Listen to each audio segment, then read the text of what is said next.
This is a city in crisis, where even the mayor says the system's broken.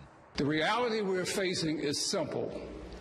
If we continue down the same old path, we will lose the ability to control our own destiny. Detroit's been ravaged by industrial decline, unemployment and crime. Every pair of shoes thrown over the power lines here commemorates someone killed in the street, in violence that afflicts whole neighborhoods. Property prices have crashed and the population of Detroit has simply collapsed. And this one right here, no one lives. And actually, but not everyone has abandoned the city. Bernadine and James are survivors. Even though they struggle for money, they refuse to leave.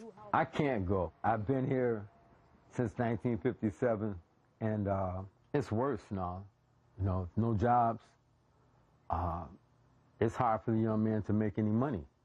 Sometimes I get discouraged and I get weary, and I tell my husband, let's get out of here.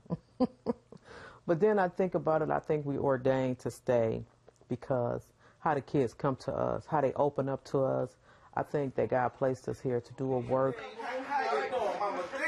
And the work they do is to provide food, shelter and real-world counselling in an area where poverty, drug dealing and violence are often a way of life. It's a domino effect, basically. No jobs, they pick the gun up, no guidance, you run wild. Man, it's just so hard out here, man. Like, it's so hard, like, you wouldn't even know which way to step to go to the right direction. If that is the problem, you gotta learn humility. If I gotta go eat at the free food place, I'm going to the free food place. That's if I gotta go to the saying. shelter, I'm going to the shelter. Because let me tell you something, if you done got so low, you down here, where else you going, baby? But up. What would you like? Would you like some turkey or some ham? Religion runs through the good deeds that keep this community hanging together by a thread. Bernadine helps out at the local church, where free food is handed out to the poor who are stocking up for Christmas. The recent recession has undoubtedly made things worse, but a more fundamental shift is underway in a country built on the idea that all men are created equal. The gap between rich and poor in America is now bigger than it's been for 30 years.